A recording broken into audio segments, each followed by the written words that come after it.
Hello, hello, and welcome back. My goodness, thank you so much. Let me just start out. Let me just start out with a thank you to the members and patrons who joined me last night on the Wednesday after show. That was a lot of fun to hang out in the dark room to work on that print.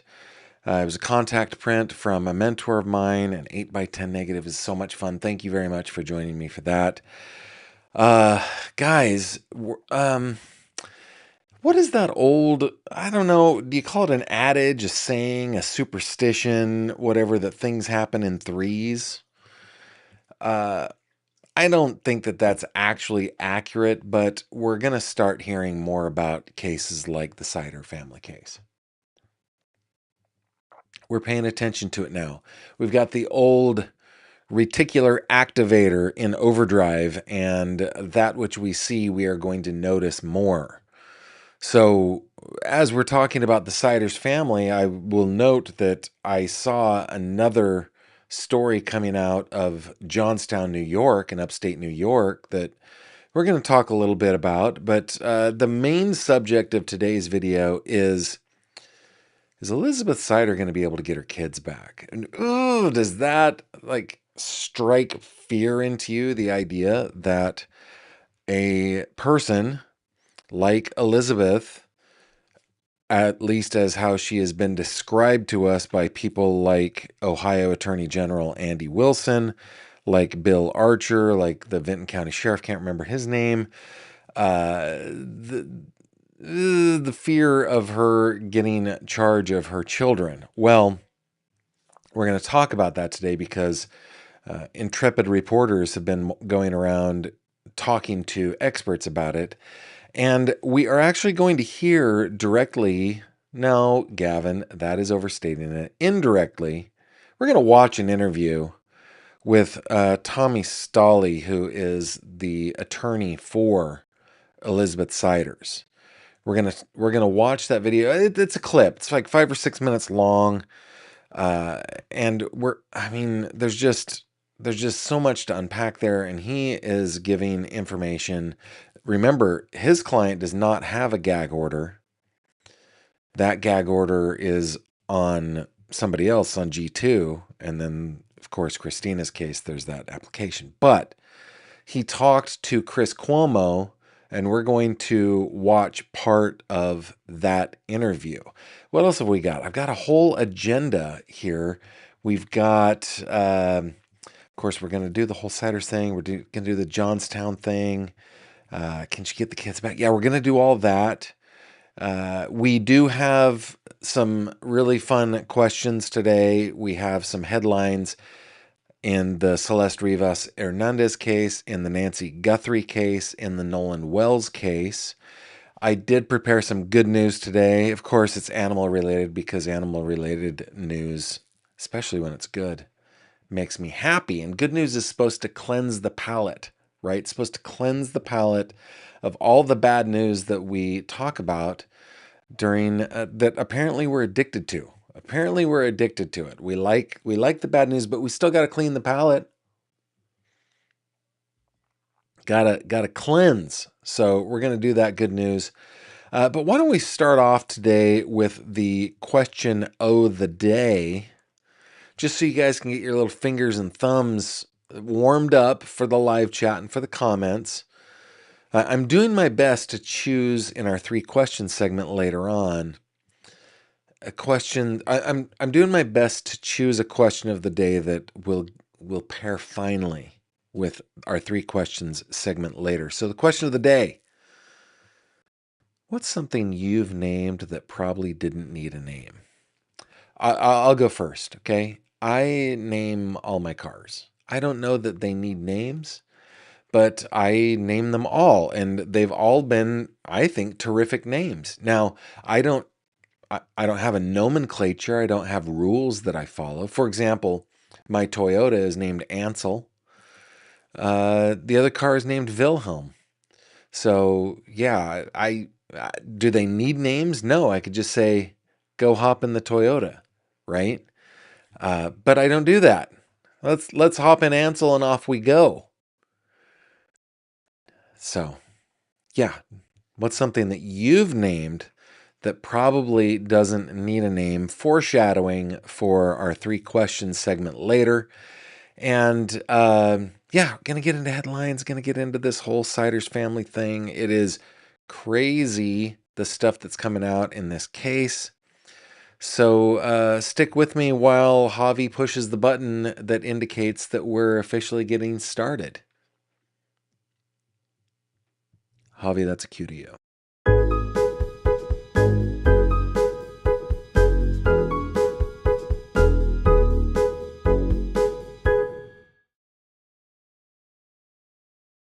This video contains mature themes and discussions intended only for adult audiences. Viewer discretion is advised. Ladies and gentlemen, welcome back to the program. So glad that you've decided to spend your Thursday evening, July 23rd, year of our Lord 2026 with me. Don't mind me as I look over at the other screen. I just want to... I've been so tired today. It's just been a tiring day. And, no, it hasn't been a tiring day. Yesterday was a tiring day. I spent to the wee hours of the morning working on my channel. But I just wanted to real quick over here check to see if anything has been filed in the cases against the Siders family. It does look like we've got an order in the Christina Siders case. So why don't we start off with that? We got an order. This coming out today at 1:20 p.m. in the Court of Common Pleas. Christina Siders, the defendant, state of Ohio, the plaintiff. Wrong button, Gavin. We need to go here. There we go. An order from Judge Lena Featherhoff Rogers in order to ensure the integrity of the judicial process and protect the parties' right to a fair and impartial trial by an untainted jury pool. The court finds that the dissemination of certain information by the parties in this matter shall be subjected to the following limitations and exceptions. Accordingly, it is hereby ordered. Number 1, restricted parties.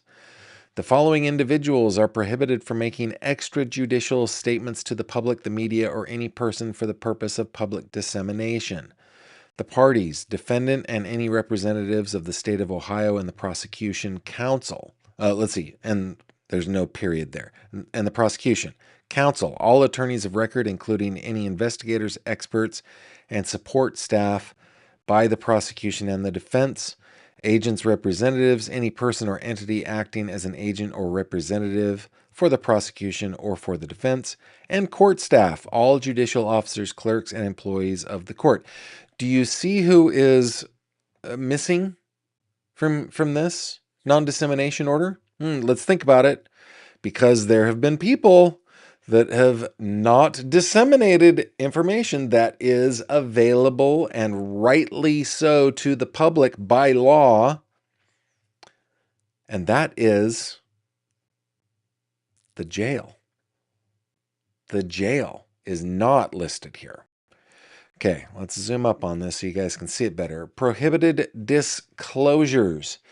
The restricted party shall not discuss, release, or authorize the release of information regarding the merits, facts, evidence, materials in discovery, or information otherwise collected by the parties in preparation for trial, or any opinion regarding the character, reputation, or credibility of the defendant, witnesses, or alleged victims to the public, the media, or any person for the purpose of public dissemination.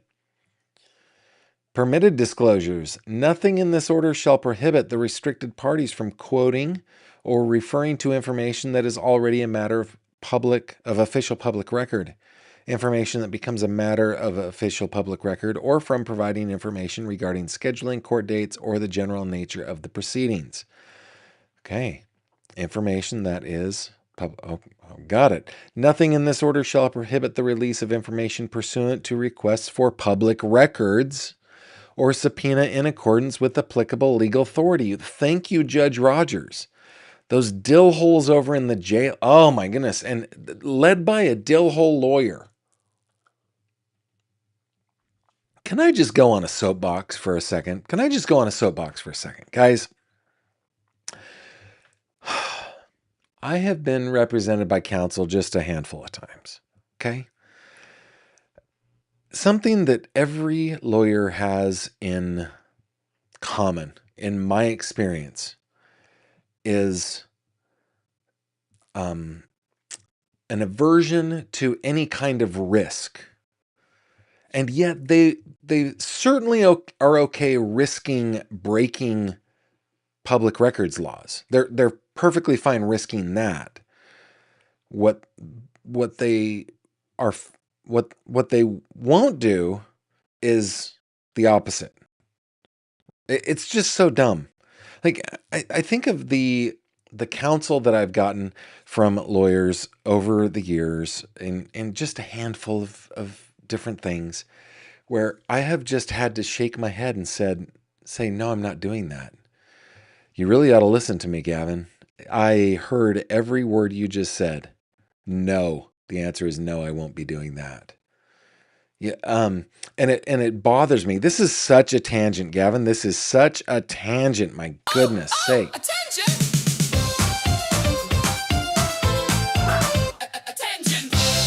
I talked to a county official. He was a county commissioner, somebody I like, somebody I get along with, somebody I respect, who is breaking public records laws right now in his county, and said, well, our county lawyer, our solicitor, advised us to go this route.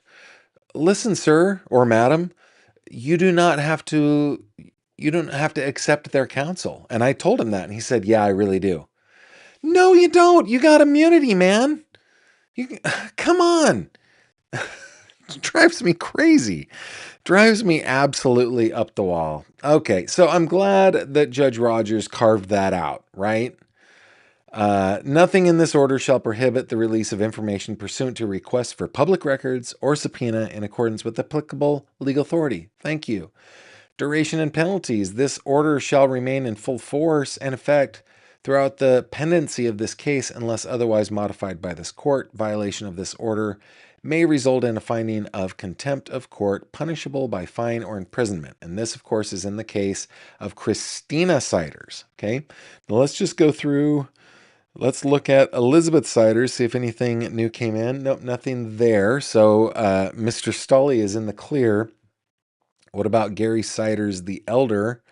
If anything came in there. No, last entry on the docket is the 13th. And then Gary Siders the younger. This one is just a demand for discovery copies. So there is no... there's no image that I can see, but what about this one? A motion for bill of particulars from the 20th. Oh, we already saw this. We went over this the other day. Okay.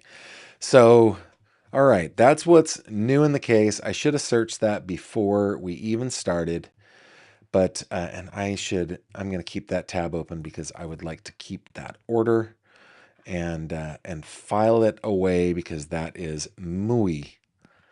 What is it? Muy. Javi, how do you say it?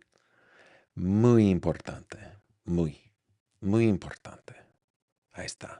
Ahí estamos. Okay. Question of the day, guys. Let's see what your answers are. Let's head on over to your comments over here. Put GF in the comment in order for me to see it. Miss Chivos Dragon, check. She knows. Central Texas is here in the house. Thank you very much for checking on in. Mooney says, loved the members only last night. Thank you so much. I loved it too. Had a good time with you guys. Thanks so much for that one. Warrensville, North Carolina, checking in. Saudi Daisy, Tennessee is here. Montana Sunshine says, death always comes in threes. It's like the Deathly Hallows, you say. Fredonia, PA in the house. A Ford Sable, affordsable. A Fords. No, it would be multiple Fords, right? I don't know. Okay. Love this room, and you're my favorite true crime reporter. Thank you very much. Jennifer checking in. Thank you very much, Jennifer. Good to see you. Miss Cubana, Gavin, Cup. Miss Cubana, Señorita Cubana. Gracias por verme. Gracias por todo lo que dices, pero no sé lo que me dices cuando dices cup. I have no idea what that means, but thank you very much for that one. Mother of Dragons, good morning. I'm always happy when I actually get to make your lives. Good morning where you are, Mother of Dragons. Coffee Time for D says her lawyer, St. Elizabeth's lawyer, is a scrapper. He stands up for her and doesn't let Chris overpower him. I think he's a good lawyer. Yeah. And Cuomo is a bulldog. There's Miss Cubana chiming in again. Donna Barnes, hello to you. Scrolling on down. Just call me KP. Okay, KP says, I don't think I've ever named anything. What? Never named anything. Hokey Pokey Dokey says, my surgeon asked if I named my hematoma before it was removed. Well, did you? Don't leave me hanging. Don't leave me hanging. That's funny. Coffee Time for D says, my car is named Breezy because she puts out the coldest air. I also talk to her. Shh, don't tell anybody. Yeah. My Toyota, guys, and thank you, Coffee Time for D. My Toyota is named Ansel. He's a Sequoia. And as Ansel Adams was known for his work in the Sequoias, I named my Sequoia Ansel. Big truck, right? Kind of a big car, but got a big family. And we got that car when we had 5 kids living at home and no other drivers but my sweetie pie, my snuggly bear, my one and only, right? So it was the family mobile. He just looks so sad these days. Why? Well, he got sandblasted once because I was following a salt dispensing truck too closely, and that kind of sandblasted me. So he's got kind of a little bit of rust on the front, not like anything deep, but also my wife, who I deeply love. She is my sweetie pie, my snuggly bear, my one and only, and specifically our daughters, 2 of them, and our niece are the world's worst drivers and like to run my car into things. So Ansel needs a facelift for sure. Ansel needs a facelift. He has over 263,000 miles on him. But I will get rid of him when you pry his keys out of my cold dead fingers. I love that car. He also puts out very cold air. And I talk to him because he's a good boy. He's a very good boy. Just Stucky says, my daughter always names our Christmas tree. Ah, that's okay. We have a cabinet known as Habib Jr. Miss Cubana says, my best friend and I call anything we are attached to or use a lot Old Faithful. Nice, nice. Mary Shaw, can't say I've ever found the need to name a possession. My siblings did. All right. Oh, I also call my brain meningioma my brainworm. Okay. Wow. Tara says our robot vacuum cleaner is named Bob. Sadly, we swear at him quite a bit. And my colon is named Colin. I don't know why. He's a disaster. And I'm a woman. It makes no sense.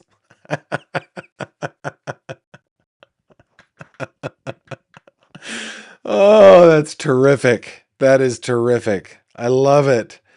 I love it. Oh, goodness.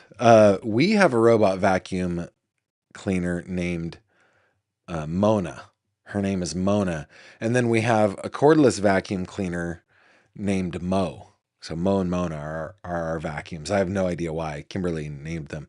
I name all of my baby items. For example, my baby's items. For example, his blanket is Patrick. It makes it easier when asking for his dad to fetch something so I don't have to go into deep explanation. That's smart. That is smart. The hosta plant next to my front door we named Mammoth because it's ginormous and seems to get bigger every year. And my first car we named Wall-E. I name all my cars. And I could name them all in order that I have owned them. Because I remember them all. They're great. They're part of the family. Navigation device we named Newbie. Nice. Couple more before we go. All the ladies in my family call their lady gardens the Golden Palace of the Himalayas.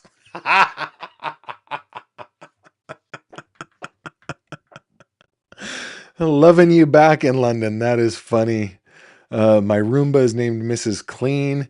My dad had a baby blue station wagon he named Opie when I was little. That's good. Opie is good. I call the two beautiful people that come to clean my house my therapists. Oh, I like that. I like that a lot. Let's see. I named my GPS speaker Betty. That's good.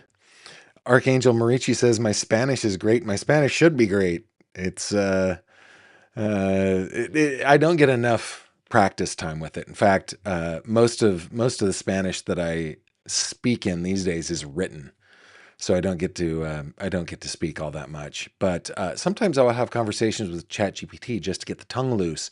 Like if I'm going to be like with the World Cup coming up, I wanted to be able to have a good conversation with friends of mine in Argentina, and so for a couple weeks leading up to it, when I'd go on my walk, I'd have conversations about soccer with ChatGPT. That's funny. Cup was a typo. Got it, Miss Cubana. Let's see. My port is named Priscilla. I name my malfunctioning body parts. My heart is it. Oh, amethyst it cut off. Bummer. Bummer. But oh, my heart is bitching Betsy. That's good. That is good. Is there any more? Maine Coon Mom and Nicole, you have one of those big, amazing cats? MK True Crime put out a short that said they confirmed that Elizabeth is pregnant. Okay, well, we will look for confirmation. I don't have it yet. Trees named after sitcom characters, set of 5 of the same cast of Friends, set of 2 Laverne and Shirley, set of 3 Three Stooges, then added the 4th Shemp. That's great. That's great. Coffee Time for D says, I tell Breezy she's a good girl. Too funny. Yeah. No, I think we like to anthropomorphize things. I think that's just a human thing. And what a great question of the day. Thank you guys for engaging in that. That was fun. You got some laughs out of me. I mean, I have been tired all day. I've been dragging, man. And so it is so good to just have a little jolt of energy to start the old show. All right, let us begin over here, shall we? I gave you a preview of this, but we're going to be seeing more cases like this, guys, and it's sad. But as Elizabeth Jones, my buddy from Hillbilly Crime, who will be on the show tomorrow, at least that's the plan. I need to check in with her.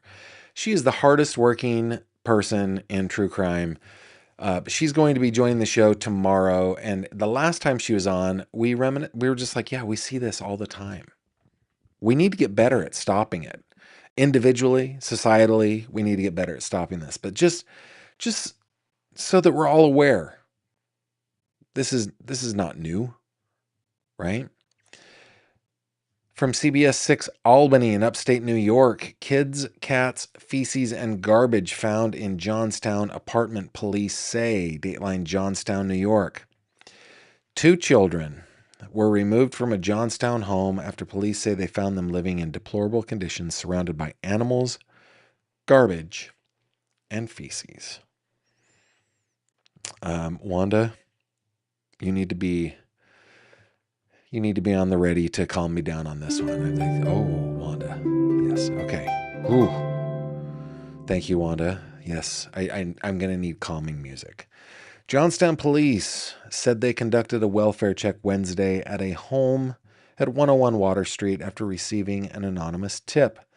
Police, along with Child Protective Services, said they found Brandon R. Gibson, 38, and Heather B. Lee, 34, their 2 children under the age of 14, 1 dog, and more than 20 cats inside the home. Guys, I don't get it. Okay? I am a new cat person. I have never had cats until, a year and a half or so ago. The Haynes sisters, Betty and Judy Haynes, they are amazing cats. They had a brother, Benny Haynes, the dog face boy. We didn't get him. We just got Betty and Judy. They were the pretty ones of the group. Anyway, I am new to owning cats. We have two. They are work to keep clean. I mean, they're easier than dogs for sure, but I mean, Kimberly and I and the kids, we're cleaning out litter boxes like 4, 5, 6 times a day, right? That's just in order to just keep everything nice and clean and pleasant, right? We're bathing the cats, we're trimming their little nails. And by we, I'm doing the general we because it's really Kimberly and then our middle daughter who loves animals. Let's just put it that way. The we in this is the litter. I'm happy to do that, and I'm happy to do it all. Kevin, what are you saying? I'm happy to do it all. They just do it. They're just better at it than me, I guess. I don't know. You're getting sidetracked, Kevin. Anyway, 20 cats in a house? Dude, what are you doing? How do you do that? How do you do that? Well, I know how these people do that. They just don't. They just are like, cats. So, Mr. Gibson, Ms. Lee, their 2 children under the age of 14, 1 dog, and more than 20 cats inside the home. Here is a picture of the quote unquote apartment. This is a Northeast thing for me. I never, ever, ever, ever called a rental home an apartment in my life, but apparently that is just a thing out here. That, like, if it's a rental, I guess it's an apartment, but it's really just kind of a Northeastern house. Okay. Captain John Silva of the Johnstown Police Department. I feel like I'm yelling. Wanda, help me out here. Calm me down. Thank you very much, Wanda. Captain John Silva of the Johnstown Police Department described the conditions as deplorable. Police said the children and animals were living in filth with cat feces, garbage, and little to no food. After examining the home, police charged Lee and Gibson with 6 counts of endangering the welfare of a child and 22 counts under the Agricultural Markets Law, which police said means depriving an animal of necessary food or drink. Boom. You know, this is something that I really appreciate. Maybe I just didn't live in a place where, like, my whole life I didn't live in a place where I saw this kind of stuff. I know it was around me. I just didn't see it until we moved out here. And you know how when you move into a different culture, you start to notice the differences in culture? For those of you who don't know, the United States is vast. It is large and it is varied in its culture. We all, and well, we have a common, obviously, government and a common shared history, but the, the cultures are varied. And so is the language. In fact, my favorite book, probably of all time, is The Mother Tongue by why am I blanking? Hold on. The Mother Tongue by Gavin. Who wrote The Mother Tongue? I've read like so many of his books. Bill Bryson. Thank you. Thank you, Gavin, for searching that. I'm I feel like I'm turning into Colin First. Furs, not first. I need to stop talking to myself in the third person. Anyway, Bill Bryson's book, The Mother Tongue, is a fascinating book about the dialects, pidgins, Creoles of American English. Anyway, I was never around this stuff, and I am so grateful to be aware of in the place where I live in Western Pennsylvania, and apparently here in upstate New York, according to this article, that there are specific police officers trained and tasked, tasked, tasked with the protection of animals, including domestic animals, farm animals, agricultural animals, and that just delights me. Here in my area, I know the 2 deputy sheriffs who have that job, and they do terrific work. Oh my goodness. It's so sad, the kinds of stories that we hear. But anyway, we've got the agricultural markets law. So they are charged with 22 crimes depriving animals of necessary food and drink, and good on police for charging those. Silva said the charges stem from the condition of the home, the inability or lack of food and proper food, and basically sustenance for the children, and then for them not being homeschooled. Is this a quote? Okay, let's start this over. Silva said the charges stem from, quote, the condition of the home, the inability or lack of food and proper food and basic sustenance for the children, and then for them not being homeschooled, not being sent to school, or for the better part of 2 years. Okay, listen, Captain Silva, we gotta speak in complete sentences with punctuation, okay? And help him out. CBS 6, help him out. You, it's okay to add punctuation. It's fine. Okay.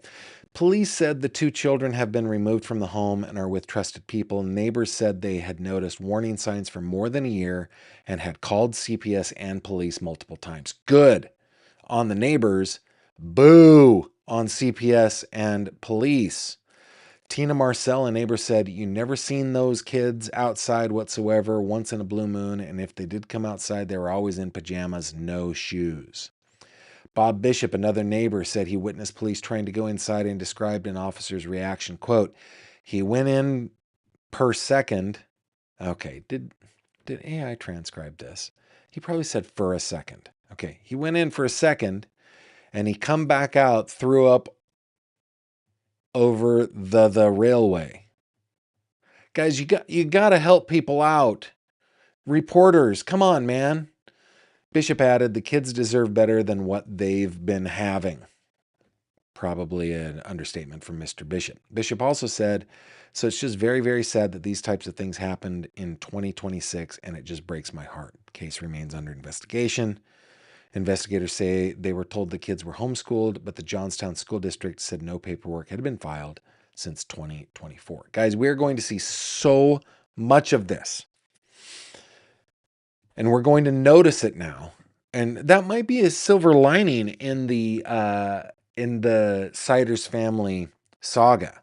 It might be the silver lining, and we should be grateful for it. Our eyes are open. We have seen the light, right? We have repented, seen the light, and made the switch. True? Yes. That might be my favorite line in all of Disney moviedom. So let's keep our eyes open. Let's call authorities, and let's hold authorities to account. Go to meetings. Go, CPS, you know who they're overseen by? Elected officials. You know what elected officials hate? Losing elections. That is the lever that we have over employed. I don't. I'm going to call them what they are. They are bureaucrats. That's what they are.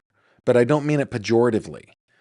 But they are overseen by elected officials. The only levers that we have over elected officials is take away their job. Okay. Now, in my area, we have, at least when it comes to human services, child protective services, we have pretty darn good bureaucrats. But got to keep them honest. Got to keep them on the job. They've got hearts. They want to protect these kids. But they probably also have to fight against cynicism, becoming jaded, becoming desensitized. So, we will help as citizens. But we're going to see a lot of this. Let's keep our eyes open in our areas, wherever we are. If we see something, so goes the cliche, let us say something. Let's not be part of the problem. In this case, it looks like the problem isn't the neighbors. The problem is CPS and police. You know what you can do if you are making CPS calls and nothing is happening, you're making police calls and nothing is happening.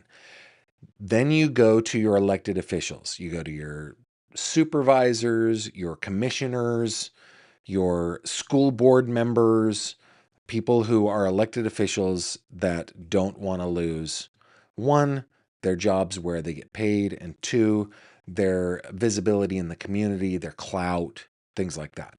Okay. That's all I got to say about that. Now, before we get into can Elizabeth Siders legally get her kids back, where I want to go next, and hopefully I got this so that it will come up. Did I?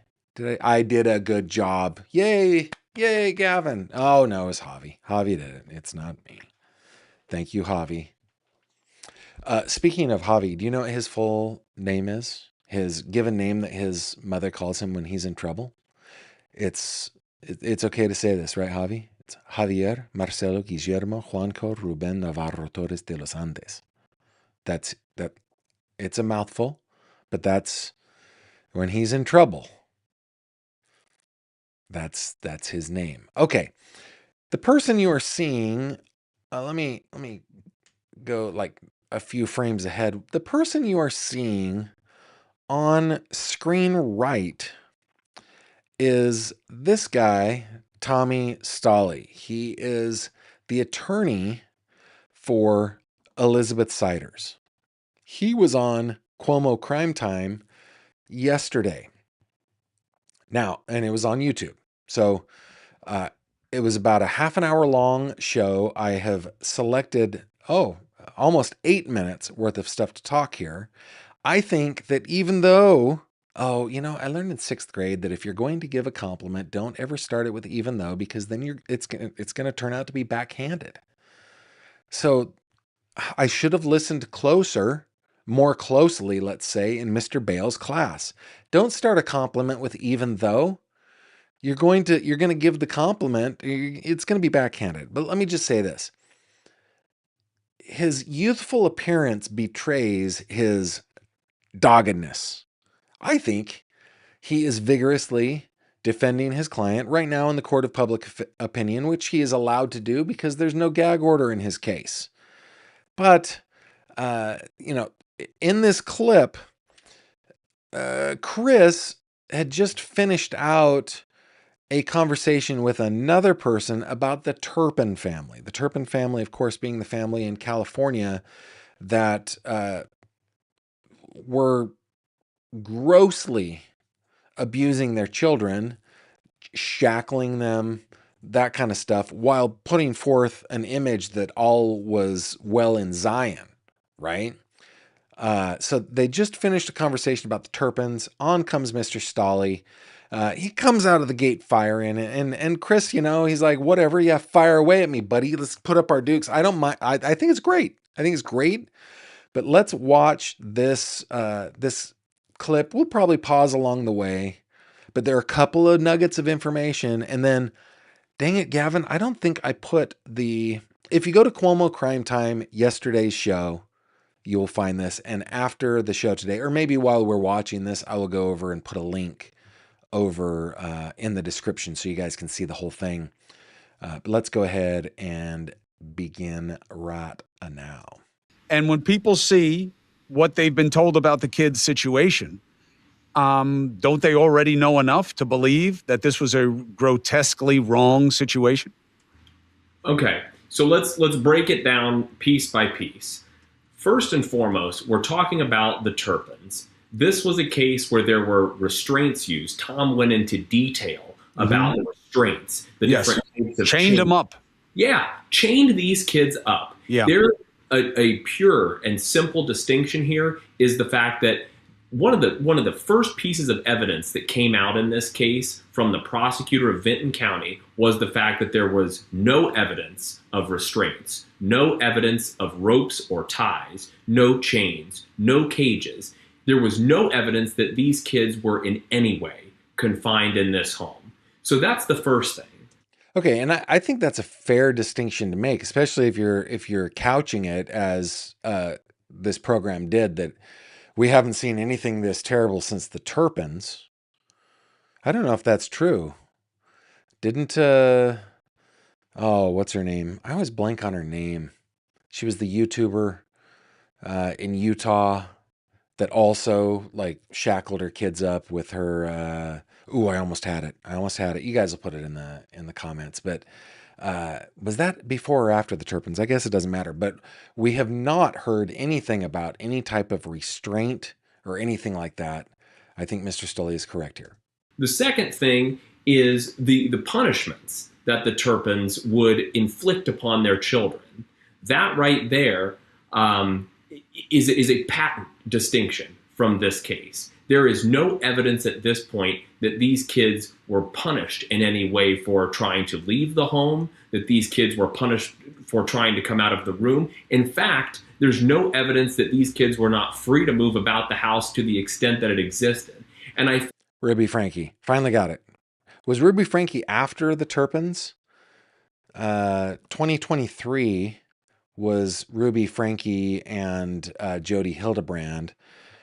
Turpin family trial was 2019. So yeah, I think obviously Frankie, this isn't the worst since the Turpins. The Ruby Frankie, the 8 passengers one was bad too. Anyway, one of the most grotesque things about the Turpin case is the fact Tom alleged that they didn't have much. They lived in a middle to upper middle class home in Southern California. That is true. The notion that they didn't have much is false, especially when compared to the Siders family.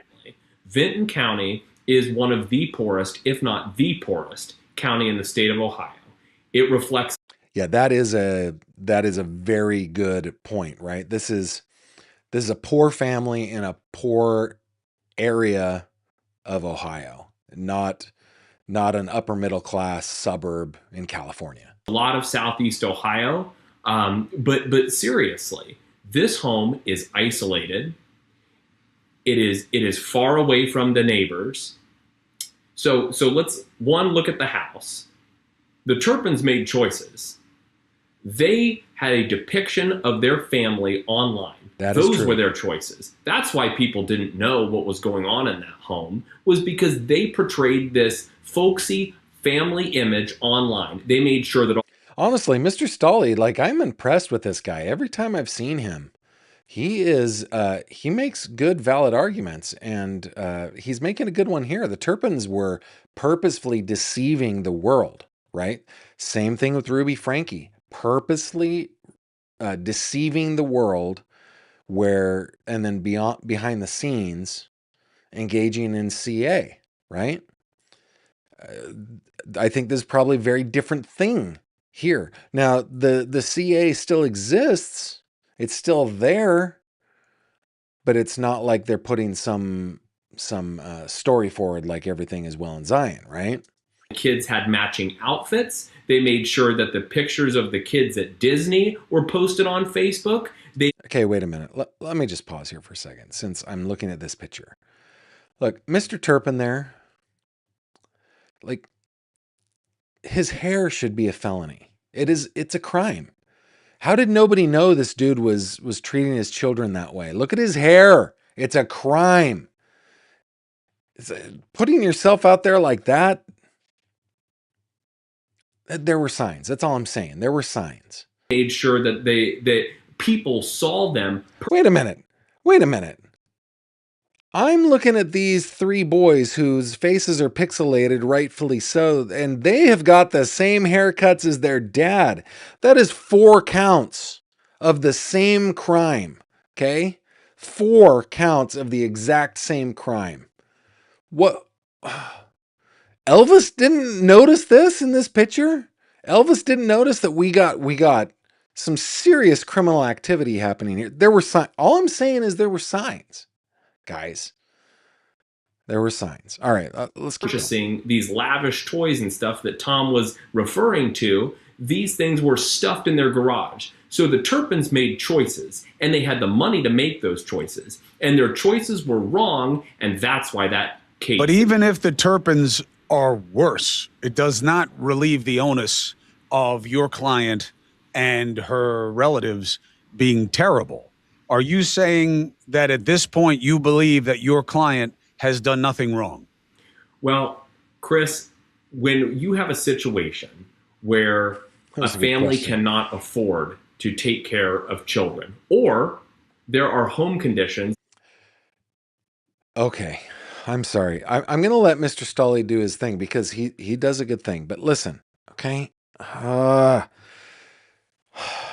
Does Uncle Gavin need to come out? Let me think about this for a second. Okay, they can't afford children. Why are they having 16 children? Okay, okay, this is just going to be a little like inside the look of Gavin's life, okay? Guys, people who don't know my wife and I, my sweetie pie, my snuggly bear, my one and only Kimberly Fish, people who don't know us, who don't know our story, who we're just meeting, oftentimes they will think that we are on our second marriage, that we found each other later in life, that we're like a Brady Bunch kind of thing, that we've got. And the reason they think that is because we have 9.5 years between child number 3 and child number 4. So we have our 3 olders and we have our 2 littles. Okay. Can I tell you the reason that there is a 9.5 year gap between those kids? It is because we sold a business, started a new business, lost everything, had nothing to our name, were dependent upon our parents as we got our feet back under us, got dusted off and back into the workforce and ready to go again. It would have been irresponsible to have children when we could not afford them. Therefore, we did not have children. Now, we wanted more children. We wanted a big family. We wanted 6 kids. That's what we wanted. And so, when we had made it through the difficult time in our life, thanks in like Herculean part to my parents, her parents, our brothers and sisters, our, just our brothers and sisters in law, only then did we say, let's go back to the original plan. We would like more children. Do we have enough time to do it because we're now older? And do we want to take the risk because we're older? And we decided, yes, we did. And we decided if we were going to have one more, we should have 2 more so that we don't have an only child. We didn't like that idea. So all I'm saying is, and I'm not holding myself up as some kind of saint on this kind of thing. I'm just saying that responsible people say to themselves, it would be irresponsible to do this if we can't afford it. That's what normal people do. So Mr. Stoley saying, well, they couldn't afford children, then why you have 16 kids? It's actually worse than that. 18. There would have been 18 had sadly 2 been born conjoined and didn't survive. But come on, like I guess I don't need to get it, but I know people that are not part of what we would consider the poverty class, right? But I've known people who were broke, who had big families and continued to have big families completely irresponsibly, in my opinion, and on the dole of others for the purpose because they wanted more kids. So selfish, just completely selfish and short-sighted and dill-holed. It just I've got time to get off your soapbox. Hey, Wanda, I need some help. Calm me down. Thank you, Wanda. All right, let's return to our regularly scheduled programming. What were you saying, Mr. Stoley? That are not appropriate for children. There is an action. There is a legal action Let's for back that. up. In the state Hold of on. Ohio, it's called a dependent. I want to back up before my soapbox. Here we go. You have a situation where a family cannot afford to take care of children, or there are home conditions that are not appropriate for children. There is an action. There is a legal action for that. In the state of Ohio, it's called a dependency action. There's a dependency action in this case. I happen to be Elizabeth's attorney in that action as well. It is not necessarily felony. Okay, he's the attorney on the dependency action. So we're going to get into this part of it. That because she likely is fighting not only the criminal charges against her, but to get her kids back. I mean, she's got a lawyer in that action, so we'll see. Child endangerment. So these kids, the Siders' children, were removed not through the felony case, but they were removed through the juvenile court proceeding. That is the dependency case in this matter. That's where the agency is involved. And that's where I see lots of these cases play out. I'm an attorney that practices frequently in Southeast Ohio. I see these cases. I have cases not dissimilar to this one where, because it did not receive the media attention, my clients are not being painted as monsters. The guys who investigated this case, Tommy, were horrified by what they saw, and this is what they do. Push back, Chris. You know, one of the things that this... by the way, that was a cut. You saw the white flash. That was a cut that I did because they had cut away to like the press conference of the sheriff and Andy Wilson and stuff like that. So I cut it for time, not for content. Clinician pointed out to me an assessment of these things, which is a powerful perspective. Poverty is real. Poverty can be crippling. As if you know anything about poverty, Chris, but okay. And people keep having kids because it gives them an avenue to dignity, not because they're working the system for more money or anything like that, but sometimes it's just all they have in their lives, so they keep doing it. But a huge red flag is when you see the parents in one condition and the kids in another. And by all accounts, these kids, nonverbal, almost feral, covered in you know, never in school, never to a doctor, and the parents relatively healthy, means they made one set of choices for them and another set of choices for the kids. How do you escape that here?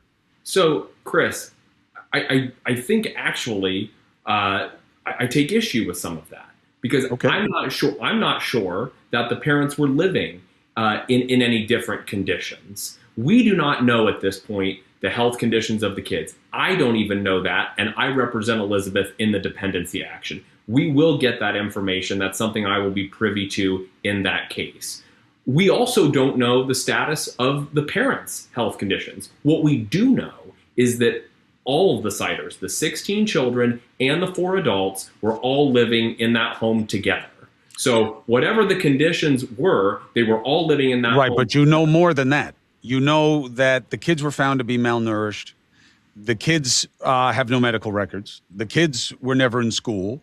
That a couple of the kids require such extreme medical help that they were afraid the kids weren't going to survive, several of them, not just one. Even accounting for her father-in-law's diminished capacity, none of them checked those boxes. You know plenty. They may not have been proven in a court of law beyond a reasonable doubt at this point, but the idea that you have nothing to go on is a little disingenuous, no, counsel? Well, Chris, it's standard procedure. Whenever there's an investigation like this, and particularly when children are removed from a home, to have them evaluated, it would be inappropriate of me to discuss the medical conditions because I don't know. But the Attorney General knew. And he said another 24 hours could have resulted in one or more deaths. Tommy's getting a little hot under the collar. Most of our livestock are kept in better conditions. He'd never seen anything like it in all his years of doing this. Extreme neglect, almost feral. You think he's just making it up? Well, Chris, we've already debunked the myth that these kids were almost feral. The ones that were of appropriate age had social media pages. There's evidence of that online now. We've debunked that. These kids could talk. They spoke when the police came in. These kids, you have to remember, were terrified when police officers... I think that's an interesting point. I had heard, including in the live chat here, that there were social media accounts for some of the older kids. I didn't have any official, I guess, confirmation of that, so I didn't report it. I couldn't find any official confirmation of it. But now we have an attorney for Elizabeth saying, "Come on, that was debunked. They weren't feral. They had social media accounts. They could speak. They were just terrified." So I think that's a fine pushback on that. Let's back up and listen to the whole thing without me interrupting. Debunked the myth that these kids were almost feral. The ones that were of appropriate age had social media pages. There's evidence of that online now. We've debunked that. These kids could talk. They spoke when the police came in. These kids, you have to remember, were terrified when police officers, multiple police officers from multiple agencies with a battering ram came in serving this search warrant. That was the axis of approach coming into this house. So these kids, as any kids would be, were terrified. So you're saying that some of them can speak? Yes. And have you had a chance to speak to any? I have not, Chris. Okay, that's the part that I clipped out, and while we were watching that, I put it in the description, so if you refresh your page, if you're watching the live stream or on the Rewatch Crew on YouTube, you will get that link. If you are listening or watching on Spotify Premium Video, I will include that link for you as well. So Tommy is saying, no, the kids can speak. They were terrified. That's all. They can speak. They had social media accounts. They were not almost feral. This is, and I mean, hey guys, sometimes I just don't know what to believe, but what I do know is that the Attorney General, who is of the state of Ohio, and the sheriff, which I need to get a button for him. Javi, you need to remind me to get a button for the sheriff. They're the ones that described that. And what are they? They are politicians. That's what they are. An attorney general is, for those of you who don't know, you might not be a citizen of these beautiful United States of ours, or you might be just not paying attention, but the office of Attorney General of every state and the federal government in this land of ours is touted as the chief law enforcement officer of the state or of the federal government. And that is bunk. They are politicians. They go about politicking, engaging the body politic in politics. That's what they do. Their job is not to fight crime or to prosecute crime. Their staff have that job. But Mr. Wilson here, he is first and foremost a politician. And I'm not saying politicians are bad. I'm just saying that there's an incentive for them to speak the way that they speak. And that incentive is to drum up votes. And I think that's what he did here. So I don't know if these kids were feral. I don't know if they were ambulatory, if they were verbal or not. If you listen to Mr. Wilson, they were on death's door and couldn't speak. If you listen to Mr. Stolley, they were fine and had social media accounts. And the truth probably is somewhere in the middle. But the whole part of that, though, begs the question that these kids were not taken away because of the felony charges, according to Mr. Stolley. Right? The kids were taken away because of the CPS action, the domestic action. So that means that Elizabeth likely is trying to find a way to get her kids back, which brings me to the next part of this story that I want to bring you. This is an article published in News Nation by Diana Falzone.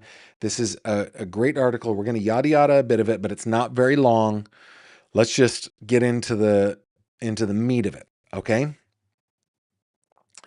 The mother of the 16 children rescued by state officials from their house of horrors in Hamden, Ohio, wants to reunite with their kids, her attorney said last week. By the way, using prejudicial language like that just is an indication, and I'm not blaming Diana. It's just an indication of that this is an editorial. This is an opinion piece. This is not news, okay? So saying words like rescued and phrases like House of Horrors is an indication that Miss Falzone is editorializing. So this is her opinion. Let's put it out there, okay? She wants to reunite with her kids, her attorney said last week. She was arrested on June 30th, along with the others. The 16 children were living in what was described as unimaginable conditions and pure evil by Mr. Wilson. Ohio-based family attorney Elizabeth Mitchell of the Petroff Law Offices spoke with News Nation about the potential roadblocks for Sider's request to be reunited with her children. Quote, in situations like this, where the facts are so extreme, I need to calm down. Oh, I'm yelling again. I need to calm down. Wanda, help me calm down. Help me calm down. Give me the fender. Give me the fender, Wanda. Thank you. Okay, calming down. Gavin, just relax. Here we go. And now, relaxing thoughts. Let's continue with the story. Okay, in situations like this, where the facts are so extreme, and the abuse and the ongoing neglect is such an aggravated and such compelling circumstance, I often see children's services agencies bypass the required reasonable efforts toward reunification and just request permanent custody to the agency right out of the gate, Mitchell said. Interesting. And actually, I'm not taking a position pro or against, this. I sometimes, human emotions and human thought is complicated, right? So it's nuanced. And so sometimes I'm like, oh, get those babies back with their family where they will be. And sometimes I'm like, do not under any circumstances even try to reunify with next of kin or anything. Find a happy family. My emotions run the gambit on this. In this case, I'm like, no, do not put those kids back in that house or any house similar with those people or anyone similar, right? Wanda, give me that Rhodes again. I'm yelling. Calming down. This is Gavin calming down. Wanda, thank you so much. Okay. Forensic nurse Rachel Fisher told News Nation reunification isn't an event, it's a process. It can begin with no contact, supervised therapeutic contact, monitored visitation, gradual relationship building, or ultimately no reunification at all. Those decisions evolve as the children heal and more facts become known, Fisher said.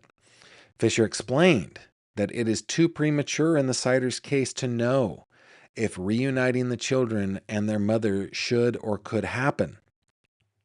Is it? Well, I mean, she's a forensic nurse. She's an expert. She knows better than I do, but is it? I got my skeptic's hat on. Not literally, figuratively.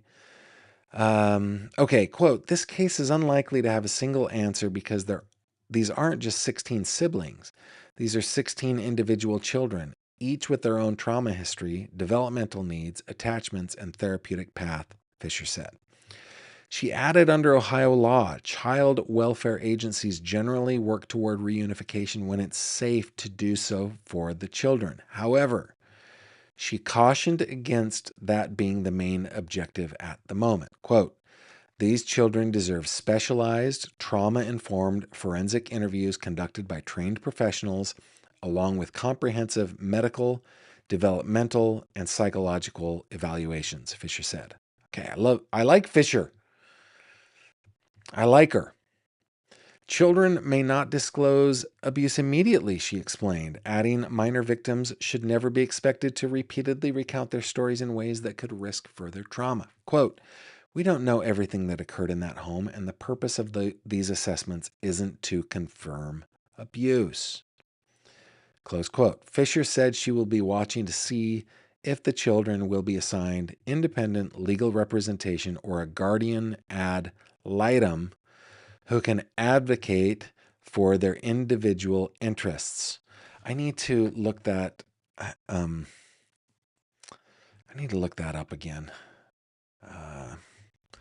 Guardian ad litem, meaning a GAL. Guardian ad litem is a neutral person appointed by a court to investigate and advocate for the best interests of someone who cannot represent themselves, such as a minor in a custody dispute or an incapacitated adult. They act as the eyes and ears of the judge. Okay. Quote, in a case involving 16 siblings, there may be situations where what is best for one child is not what is best for another, the forensic expert said. Okay, continuing the article, visitation may be possible on bail. While the investigation and recovery play out, Alexandra A.J. Greer, a forensic pathology researcher and supervised visitation monitor, I don't know how people find that work and do that work, but I'm grateful for them and recognize that I cannot be one of them.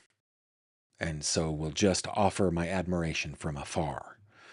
Okay, she told News Nation it is possible Elizabeth Siders could get visitation rights to see her children if she's out on bond or bail.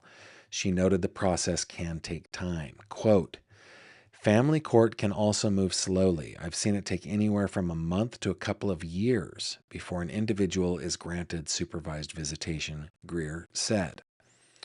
Elizabeth Siders' attorney, J. Thomas Stolley.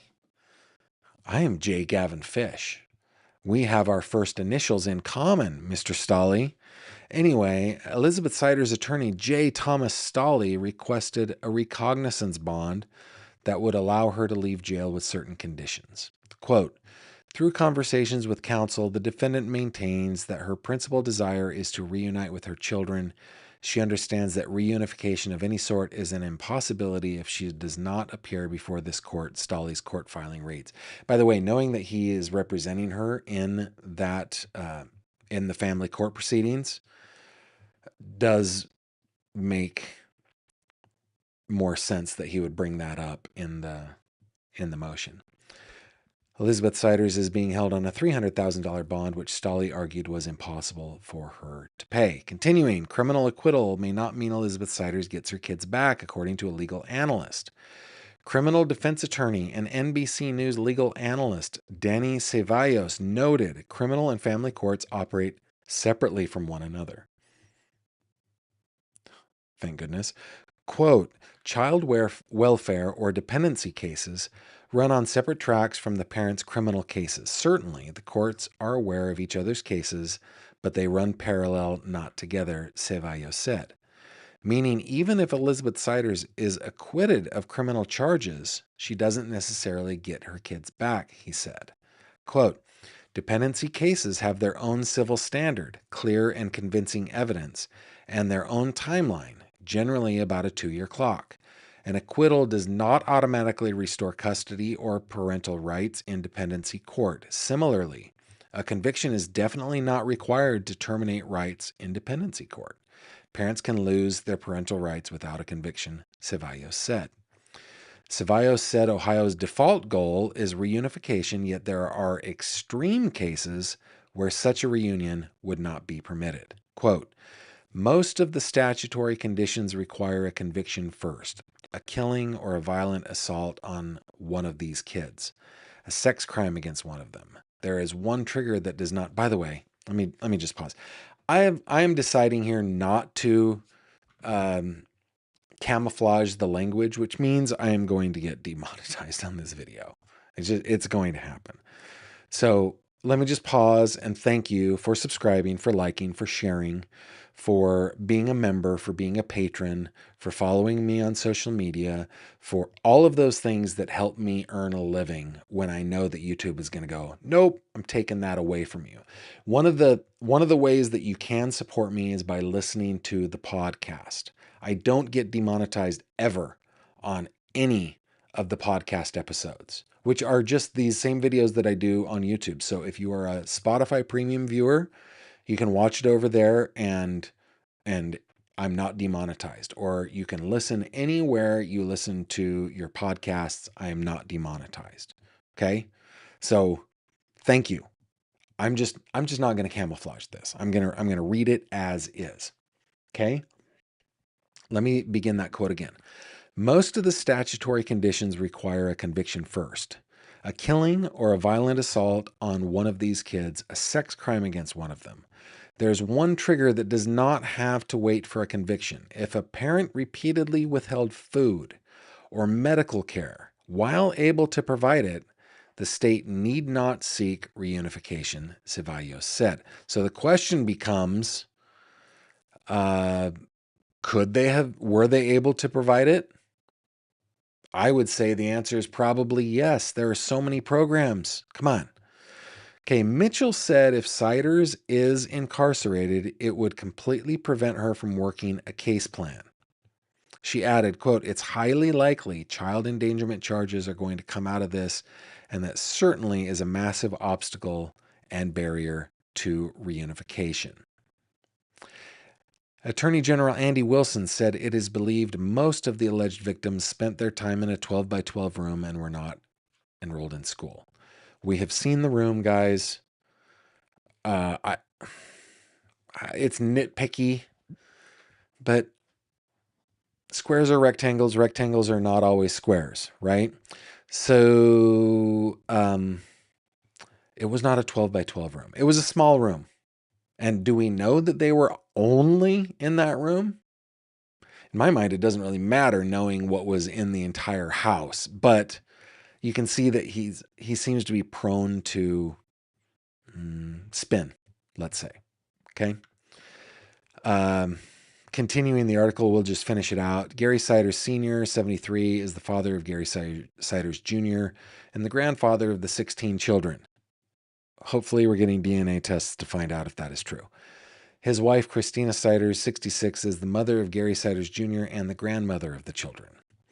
Elizabeth Siders married Gary Siders Jr. in March 2008 at age 15. Oh, guys, you gotta check out. We've talked about it twice on this channel, but you gotta check out Ohio's child marriage laws, and you gotta recognize that there are only 18 states that ban outright child marriage.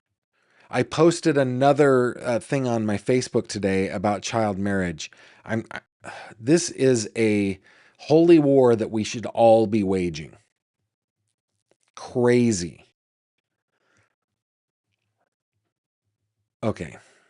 Her parents consented to the marriage. Multiple unconfirmed reports claim Elizabeth Siders birthed 20 children total beginning at age 13. Authorities have so far only confirmed 16 children were removed from the home. Ohio Attorney General Andy Wilson's office told News Nation the investigation remains ongoing. We do not have further comment. Attorney Tamara Holder weighed in, calling, quote, this is a fragile situation where the state judge will want to balance the best interests of the children while also recognizing that Ms. Russell is a victim of herself of child abuse. This one I am not going to say out loud. The R word, and numerous other violations while living in squalor under the roof of her husband and his parents. Presumably, I'm more of a presumedly guy instead of a presumably guy, but okay. Presumably, the state will interview the children to attempt to gain some sense of understanding of their relationship with their mom. Do the kids want to see their mom? Are they exhibiting signs of relief that they are not with her? This is a problem that the state inflicted upon itself, allowing children to be married. And now there are layers of abuse that must be unpacked. Elizabeth Siders' attorney did not respond to News Nation's request for a comment. A gag order has been issued in the case. Wait a minute. No, that is not true. That is not true. A gag order has been issued in the Gary Siders Jr.'s case, and a non-dissemination order, as we read at the beginning of this live chat or live stream, has been issued in the Christina Siders case. So no, I'm a stickler for details here. A gag order has not been issued in the case of Elizabeth Siders. I wish they would be clearer on that, but you know what? I also am a human person that makes frequent mistakes, in my work as a reporter. So I guess we need to extend grace if we expect to receive it, right? So that's where we are on the case, guys. And I know that I'm not going back to your comments very much because we've got just so much to squeeze in before I run out of time for the day. So let's see. We've got some headlines coming up because today was day 3 of the preliminary hearing against David Anthony Burke, also known as DeForvida, the recording artist that is being prosecuted and charged in the murder of Celeste Rivas Hernandez. We've got a little news coming out of Nancy Guthrie. We've got some news coming out of the Nolan Wells case. Of course, we've got some good news coming up, which will cleanse our palate and make us go into the evening in a much happier mood. But before we do that, how about we get into 3 questions? Here we go. It's 3 questions with Gavin Fish. Pow! Guys, in the 3 questions segment, I answer 3 of your questions that you send to me at the email address 3questions@gavinfish.com. It's spelled out in Roman Greek alpha characters. That was really... Yes, our alphabet is based... Actually, I don't even know that. I'm not an expert on where the characters came from. I do think that they are Romano-Greek or Greco-Roman. Doesn't matter. It's spelled out. We don't use the number 3. It's THREE questions@gavinfish.com. You send those in, and I solemnly do swear that I will answer all your questions. I will do so 3 at a time and in the order which I think is the right way to do it. So, without further ado, let's go to question number 1 from Dana. Gavin, if you had a yacht, what would you name it? Okay, well, I hate to answer a question with a question, but what makes you think I don't have a yacht? For the record, I don't have a yacht. I once had a boat named the Kiss Theory, but it was a yacht. It was not. It was just a little jet boat that was really way too much fun. If I had a yacht, what would I name it? I would find something pretentious. Something, it would be a phrase. It wouldn't be a name. It wouldn't be like Rebecca or Ansel, like my cars. No, it would be something pretentious. It would be like The Way We Were. or something like, yeah, I said it, now what? Something like that. It would be a really, really, really long graphic on the back of the yacht, because in this dream scenario of mine, I'm not doing some like 40-foot boat. No, this thing's gonna be like 250 feet long. It's beam. It's gonna be huge. So it's going to have room for the name, and it'd be something like, now what are you gonna do? Or what are you gonna do about it? That's something pretentious. That's what I would do. Because assuming I had the money to buy and maintain and enjoy a yacht, my ego would not be in check. That's my answer to that question. Thank you, Dana. Question number 2 from April. This may be by the way, this question comes up from time to time. Wanda, I hope you're not hurt by this. But the question comes up every once in a while. This may be a silly question, but is Wanda a real person? Of course, Wanda is a real person. She is my music director. She is in an audio. Wanda, what is it called? You're in your sound booth. She's in her sound booth behind the camera. She is shy. She doesn't want to be on camera, but she is a talent. Not only does she play every instrument that is played here on the show, but she does most of the vocals as well. The only ones that she doesn't do are the male vocals, which are typically her nephews. But there's an exception to that too, because she sings bass in the Barbershop Quartet. So yeah, is Wanda a real person? What is Punxsutawney Phil Phil not a real groundhog? Kind of questions that I respectfully, April, I don't know how you could ask that question. Next thing you're going to ask is Javi a real person?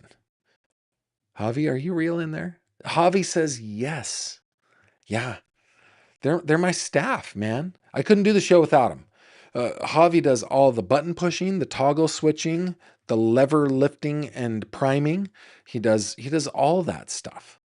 And then Wanda, of course, is my musical director, and she does a terrific job. Question number 3 from Diane, who sent in like so many questions. I'm starting to get through them though, Diane. This one, Diane G, because I have some frequent correspondence with different last names. Each named Diane.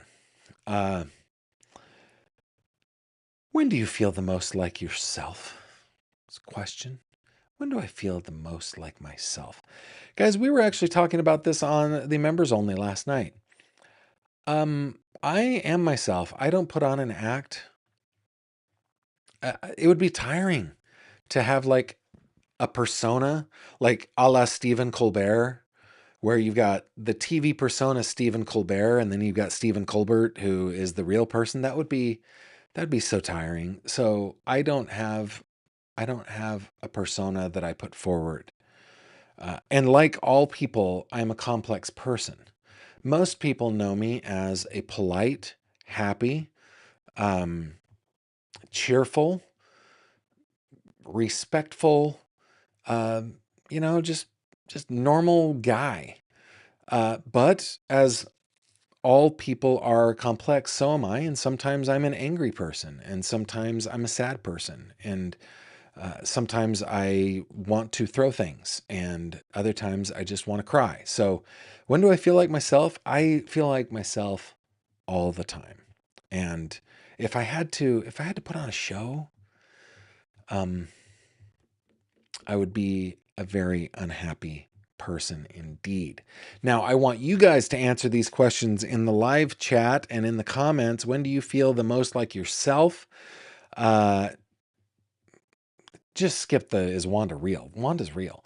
And then if you had a yacht, what would you name it? If you had a yacht, what would you name it? And when do you feel most like yourself? And while you are answering the 3 questions, I'm going to bring you some headlines. Javi, roll it.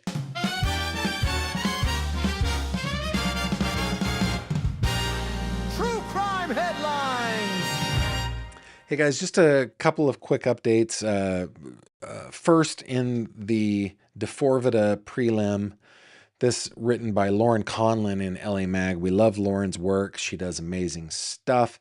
This is a pretty long thing, so I'm going to yada yada it, okay?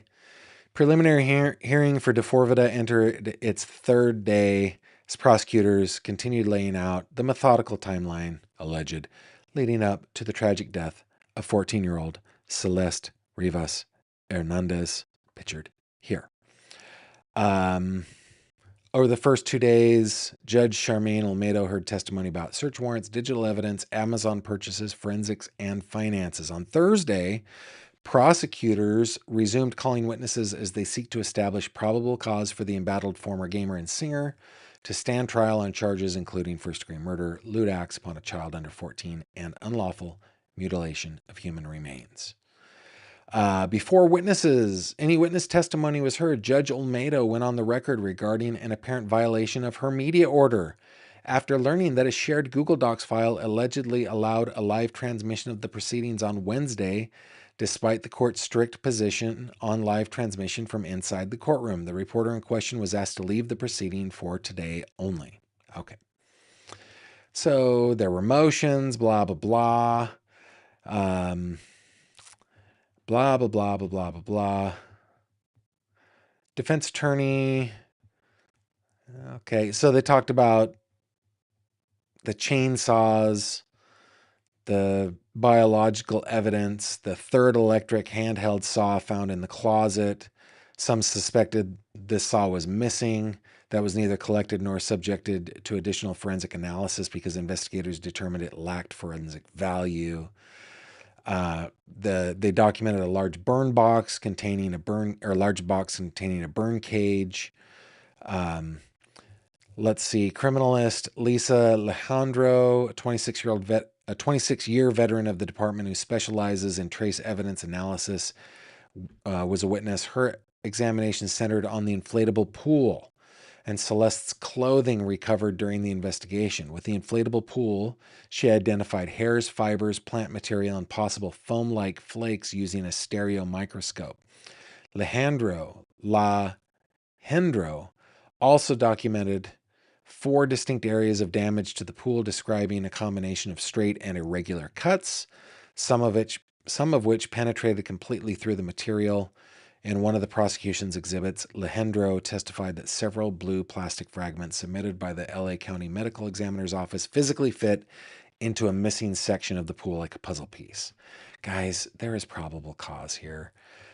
She testified about her examination of Celeste's clothing with brutal photographs displayed of the garments. The clothing was in poor condition with a strong odor and significant deterioration with heavy soiling.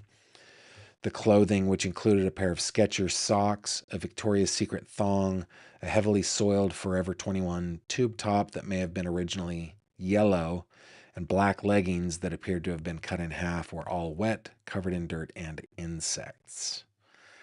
So, lots of stuff on the clothing on the pool. Silverman's next witness was LAPD Detective William Riker, perhaps, I don't know, a 9-year veteran assigned to the Robbery Homicide Division's Investigative Support Unit who specializes in cellular records analysis. I'm going to say Raker. Raker, who also serves on an FBI violent crime and cellular analysis task force and previously worked for Verizon Wireless's law enforcement division, testified that he was asked by lead detective Joshua Byers to analyze 2 identifiers, one associated with David Anthony Burke's cell phone and another tied to Burke's Tesla's IMSI, or International Mobile Subscriber Identity. Using historical cell records and Tesla connectivity data, Raker mapped the movements of both devices over several dates. Oh my goodness, this guy is cooked. Yes, there's probable cause. So, phone and Tesla travel around. They go to Santa Barbara County. Outgoing call from Burke's phone to Celeste's phone went to voicemail. Vehicle was traveling north, indicating her phone was either turned off in airplane mode or outside network coverage. He identified additional trips in late May. Yeah, okay, so we got cell phone forensics, we got digital forensics, we've got good old-fashioned forensics, we've got pieces of plastic of the pool taken from Celeste that fit like a puzzle piece. Yeah, there's going to be probable cause. I hope nobody's worried about that. Okay? All right. Turning to the Nancy Guthrie case, some details of the ransom note to Savannah Guthrie were released, and that is because a former reporter, Brianna Whitney, has joined Crime Junkies. And I just wanted to skip down to what it says. In her new role at the Crime Junkies podcast, she had the knowledge of what was in the notes, and her bosses gave her license to report it. Quote, "I thought it was beneficial for the public to know what was said," she said. Whitney said she had hoped the information in the ransom note would have been released to the public by the FBI or the Pima County Sheriff's Office, which hasn't held a news conference since the early days of the disappearance in February. All official and credible information should be coming from them, she said, but then on the podcast she read it aloud. Quote, "Hello, Savannah. We have your mother, Nancy. She is safe, but scared. She will be held for ransom, and once payment is received, will be released unharmed. We will be holding her for a maximum of 7 days."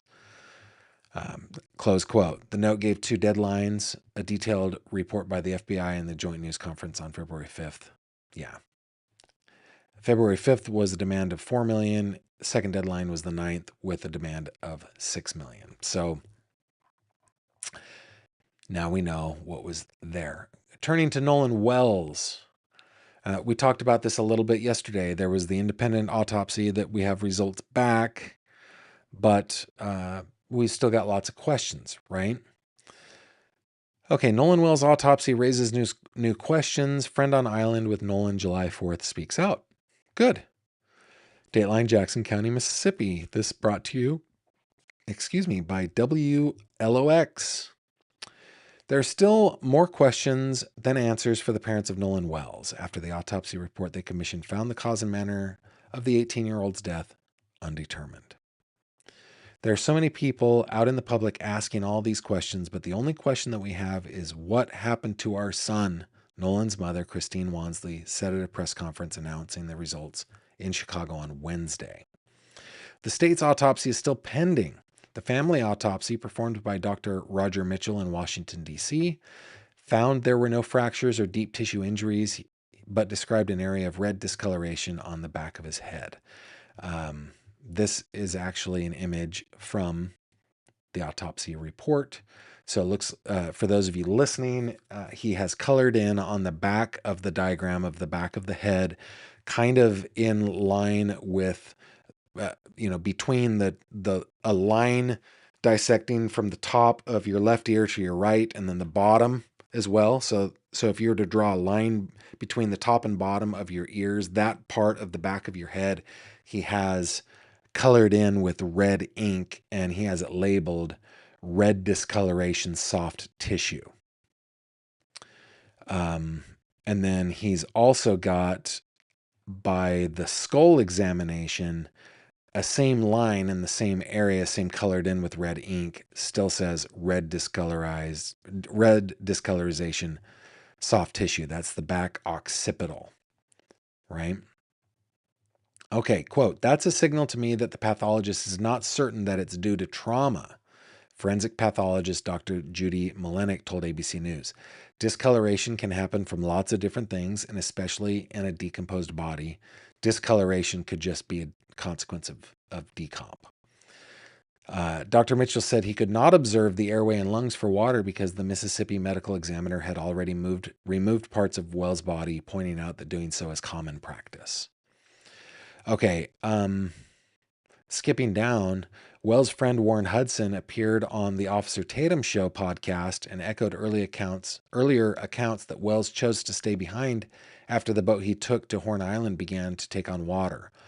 "Obviously, we were in an emergency," Hudson said. We were trying to save the boat. It's not like we didn't ask Nolan or we just left Nolan. Nolan decided to stay on the island with a girl that he was with. As Mississippi authorities continue their investigation, they're urging patience. Quote, "There's a lot of questions, I get that, but I also need to emphasize that it's important that this process be able to occur in a way that helps ensure that we get the right answers, that we put together the right facts, that we get people coming forward that give credible statements," said Mississippi Department of Public Safety Commissioner Sean Tyndall on the Sit Down with Russ Latino. The state's autopsy and toxicology results have not yet been released. Officials say the investigation is ongoing. So that's what we know. I should have brought up a picture of Nolan while I was covering that. This is the late deceased Mr. Wells, an 18-year-old, 2025 high school graduate going to a JUCO, playing football. Came from a loving, awesome family, it looks like, who have questions about how their son died on July 4th. And I think it's appropriate to ask those questions and not jump to conclusions that it was either innocent or nefarious. And I'm glad they're doing the private autopsy. I'm glad they did that. I think that's awesome. Okay, Wanda, help a brother out. Help me out. We're going to move into our good news segment. What are you going to play for our transition into good news? I think that is a terrific idea. Go for it. Leave your worries far behind. Take a mental trip. Clear the mind. Catch a smile. Enjoy the view. Here's some good news just for you. Wanda, I like the new version of the yacht rock better than the old version. I didn't understand the lyrics in the old. So well done, you. And thank your nephew for recording that with you. I know that you're playing the music live, but that recording of your nephew's, do you use a click track? How do you do that? You sync it so beautifully. Click track, right? No, you are you're like Ringo Starr. You are the click track. That's amazing. Wanda's amazing. We should call her Wanda the Amazing. That's it. It doesn't click. We're gonna have to come up with something. Wanda the Wonderful. I don't know. All right, here's our good news. We're gonna leave today on a good note. You guys ready? From cjdctv.com. Wow. That is quite the domain. Orphaned grizzly bear cub rescued near Pink Mountain, now recovering at a wildlife shelter. Look at that little guy. Look at that little cub. Oh, he's adorable. He will rip you to shreds. He is an apex predator, but he's so cute. Here we go. A young grizzly bear cub left on its own for weeks near Pink Mountain in northeast British Columbia, Canada, is now safe after a successful rescue operation by a wildlife rehabilitation center in Smithers. The Northern Lights Wildlife Shelter says it received permission from the Ministry of Water, Land, and Resource Stewardship. Canada, listen. You are a delightful people. The Ministry of Water, Land, and Resource Stewardship. I mean, that sounds like something out of Harry Potter. Okay, please reconsider your governmental choices and rename that one. That one's weird. Okay, but it's okay. Stewardship. I like the idea of stewardship rather than ownership. That's good. Okay, earlier this week to attempt a rescue after reports of an orphaned grizzly cub living on its own near an industrial camp north of Fort St. John. Shelter staff traveled to the area, but upon arrival were told a large black bear had been seen nearby and the cub had disappeared. Quote, "We didn't know if the cub had gone into hiding or if it had been preyed upon," said Angelica Langen of the Smithers Wildlife Shelter. The team initially set a trap, but soon discovered the black bear was attempting to access the bait. Well, yeah, black bear's no fool. What was it? Was it delicious honey? The bear's like, I love my honey. What was the bait? Doesn't matter. Okay. After consulting conservation officers, shelter staff closed the trap and waited to see if the young grizzly would return. Their patience paid off. We're going to close up this little pot of honey and see if the grizzly bear cub will return. Okay, on Saturday morning, that didn't make sense, Gavin. That didn't even make sense. No, okay. On Saturday morning, camp staff spotted the cub again. After the trap was reset, the bear entered within 15 minutes and was safely secured. There he is in that trap. Dude, that looks like it was designed to hold a velociraptor. Okay, according to Langen, the cub had been seen alone for at least 3 weeks before the rescue. Wildlife experts typically consider a grizzly cub orphaned if it has been separated from its mother for more than 48 hours.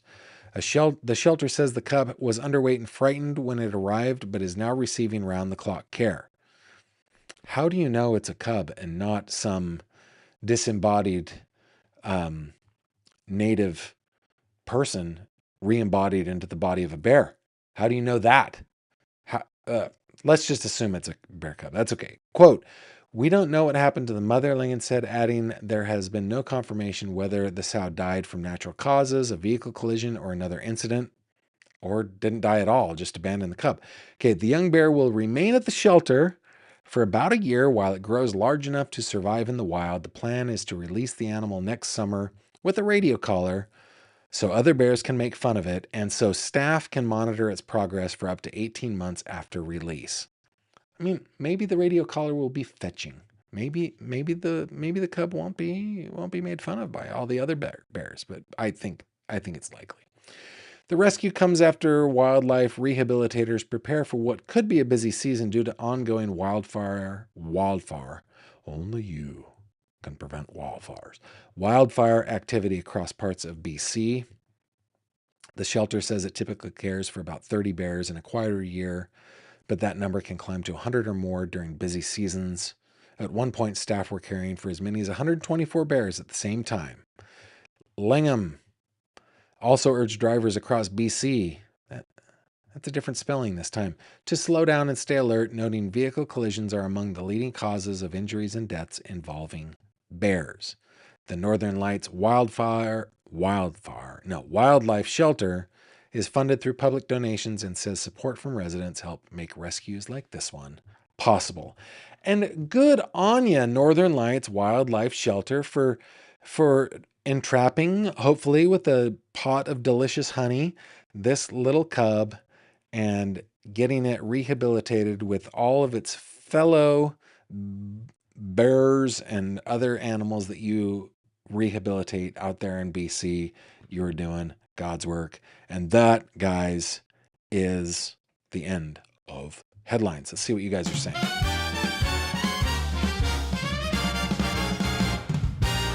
True crime headlines. Let's see. I'm going to do the old way for the super chats because they've disappeared on my one side. Thank you very much. I was bloviating. Super chat from Kodef 006. Thank you very much for that. We got another super chat from Barb Hare. Barb says, let me see if I can bring this so that everybody can see it. I don't know. Does that work? Maybe. This is the old way of doing it. Thank you, Barb. Gavin, could one of the older kids call someone for a welfare check or police? That's why everything is being sealed. I think it's more likely that everything is being sealed because they are children. Is it possible? Sure. But I think it's probably less likely that and more of just something else. And then super chat number 3 from Kitties 1993. Thank you, Kitties. Thanks for the safe place to discuss and debate. My prayers are with these kids. Thank you, as are mine. Okie dokie. Let's see. Let's just get a couple of comments before we go. Mooney says, I'd probably call my yacht something like Yahtzee the Moonmobile. I like that. Tina May says, at this point, can the judge just say enough is enough? There's enough probable cause. Let's end this here. I think that the judge does have the power to just go, yeah, it's fine. But is likely going to let the prosecutor put forth her case because I think that puts pressure on the defense to want to negotiate. That's my guess. I'm just guessing. I have no idea. Great question or comment. My yacht, says Clarinet Girl, would be named Heavenly Sunshine. I feel more like myself with crafts and being 100% totally engaged in my favorite sports. Awesome. And LVJ says, have you checked on the Ashley Buzzard case lately? Any news? Yeah, I check on it daily. There has been no news, but I believe... No, I don't think that we have a hearing scheduled until August on that one, but I check on it every single day. Thank you for that.